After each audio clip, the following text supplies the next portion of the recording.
Hello everyone, কেমন আছেন সবাই? নীল পাখি কুকিং ওয়ার্ল্ডে আপনাদের সকলকে স্বাগত জানাই। আজ আমি আপনাদের সাথে শেয়ার করব দুধ চিতই বা দুধে ভেজানো চিতই পিঠে। শীতের সময় যত পিঠেই খাওয়া হোক না কেন, চিতই পিঠে একটু না খেলে কিন্তু মনটা কেমন কেমন করে।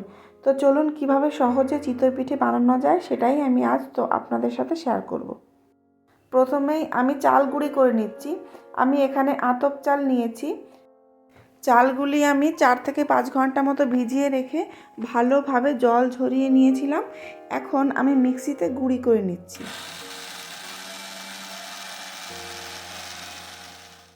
চাল মিক্সিতে গুঁড়ি করে এভাবে চালনি দিয়ে ভালোভাবে চেলে নিচ্ছি। এভাবে গুঁড়ি করলে কিন্তু পিঠে খুবই ভালো হয়। আমি সব সময় এইভাবেই করি। তো এখন আমি দিয়ে দিচ্ছি গুঁড়িতে পরিমাণ মতো নুন আর দেব উষ্ণ গরম জল। জলটা কিন্তু খুব একটা গরম হবে না, আবার খুব একটা ঠান্ডাও হবে না, যাতে হাত দিলে আমি গরম অনুভব করতে পারি কিন্তু হাতে অসুবিধা না হয় গরমের জন্য, সেই রকম উষ্ণতা রাখতে হবে। তো এখানে আমি অল্প অল্প করে জল দেব আর গুঁড়িটাকে ভালোভাবে গুলে নেব। একবারে অনেকটা জল দিয়ে কিন্তু গুলবো না। তো দেখুন এখানে ব্যাটারটা কিন্তু বেশ গাঢ় রয়েছে। আমি এখানে আর একটু জল অ্যাড করছি। তো এভাবে ভালোভাবে জল দিয়ে দিয়ে বেশ মাখতে হবে খুব সুন্দরভাবে। ব্যাটারটা কিন্তু যতটা ভালোভাবে এভাবে মাখা হবে ততটাই কিন্তু পিঠেটা ভালো হবে।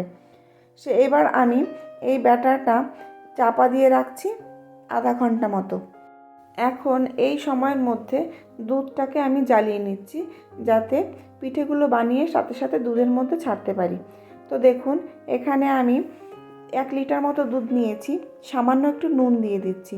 অনেকে কিন্তু মিষ্টি জিনিসের সময় কিন্তু নুনটা স্কিপ করেন, কিন্তু একটু নুন দিয়ে দেখবেন সেই যে জিনিসটাই আপনি তৈরি করবেন, পিঠে হোক পায়েস হোক, তার স্বাদ কিন্তু দ্বিগুণ বেড়ে যাবে।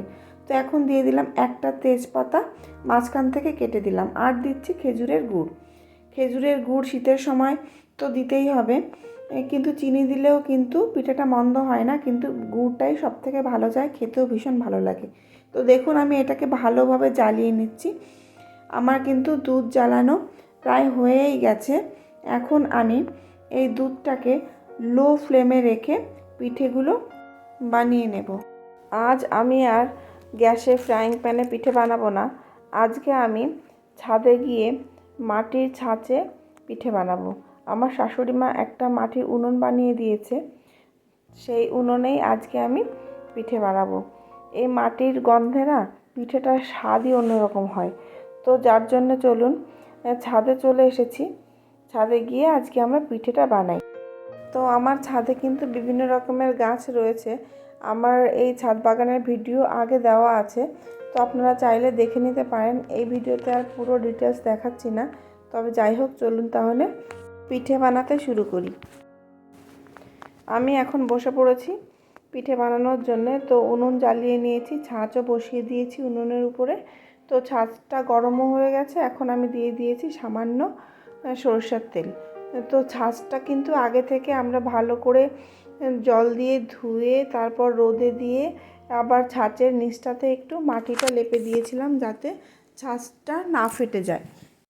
ছাঁচটা যেহেতু একেবারেই নতুন, এর আগে কিন্তু আমি ব্যবহার করিনি, সেই জন্য আমি জানি না এটাতে কেমন কি পিঠেটা হবে, ভালো হবে কি খারাপ হবে। সেই জন্য আমি অল্প অল্প করে ব্যাটার দিচ্ছি।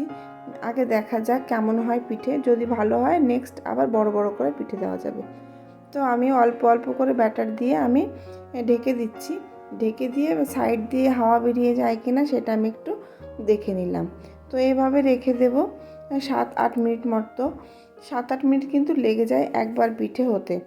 তো আমি 7-8 মিনিট পর চাপাটা খুলে দেখলাম না, ভালোই হয়েছে পিঠেগুলো। তার মানে আমার ব্যাটারটাও ঠিক আছে আর ছাঁচটাও ঠিক আছে। তো এবার আমি একটা ছুরির সাহায্যে পিঠেগুলোকে তুলছি। তো তুলতে কিন্তু খুব একটা অসুবিধা হচ্ছিল না, আবার একটু লেগে লেগে রয়েছে, সেগুলো তুলতে একটু ছুরি দিয়ে অসুবিধা হচ্ছিলো, আবার ছুরির থেকে দাগ লেগে যাচ্ছিলো ছাঁচটাতে। তো একটা কাস্তে ছিল আমাদের, আমার শাশুড়ি মা বললেন যে এইটা দিয়ে তোলো তাহলে সুবিধা হবে। সেই জন্য আমি ওটা দিয়েই পিঠেগুলো তুলছিলাম। বেশ ভালোই হয়েছে কিন্তু পিঠে। এবার আমি আরেকটু বড় বড় করে পিঠেটা দেবো, কিন্তু প্রত্যেকবার পিঠে তোলার পর তেল দিয়ে ছাঁচটাকে এভাবে মুছে নিতে হবে আর ব্যাটারটা দিতে হবে, তাহলে পিঠেগুলো ভালোভাবে উঠে যাবে। তো আমি আবারও দিয়ে দিলাম।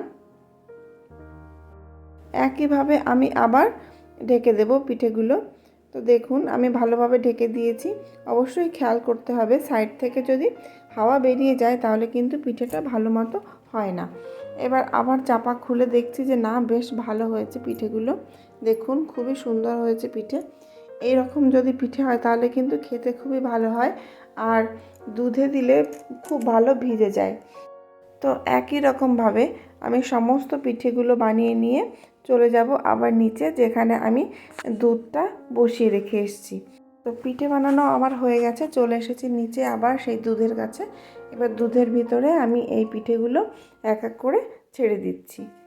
আপনারা চাইলে কিন্তু এই দুধের মধ্যে একটু সন্দেশ মিশিয়ে দিতে পারেন, ছানার সন্দেশ, যেটা মিষ্টির দোকানে পাওয়া যায়, তাহলে কিন্তু দুধের স্বাদ আরও বেড়ে যায়। আমি এখানে দুধটাকে ভালো করে জ্বালিয়ে আমি গাঢ় করে নিয়েছি। এখন আমি দিয়ে দিলাম কয়েকটা এলাচের দানা আর খানিকটা ঘি। তো এবার কিন্তু আমার পিঠেটা পুরোপুরি রেডি। এখন আমি এই পিঠে ঢেকে রাখবো 4-5 ঘন্টা মতো, তারপর সার্ভ করব। দেখুন পিঠেগুলো কেমন সুন্দর হয়েছে, দেখতে ভীষণ লোভনীয় হয়েছে। তো এখন আমি ঢেকে রাখছি পিঠেগুলোকে। ফিরে এসেছি আবার 4-5 ঘন্টা পর। দেখুন পিঠেগুলো খুব ভালো ভিজেছে আর দুধটাও ভীষণ ভালো গাঢ় হয়েছে। খেতে কিন্তু ভীষণই ভালো হয় এই পিঠে, আপনারা সবাই জানেন। শীতের সময় এই পিঠে তো খেতেই হয়। তো বাড়িতে একবার অবশ্যই ট্রাই করবেন, আর কেমন হয়েছে খেতে অবশ্যই কমেন্ট বক্সে জানিয়ে দেবেন। ভালো লাগলে একটা লাইক করবেন, সাবস্ক্রাইব করে পাশে থাকবেন।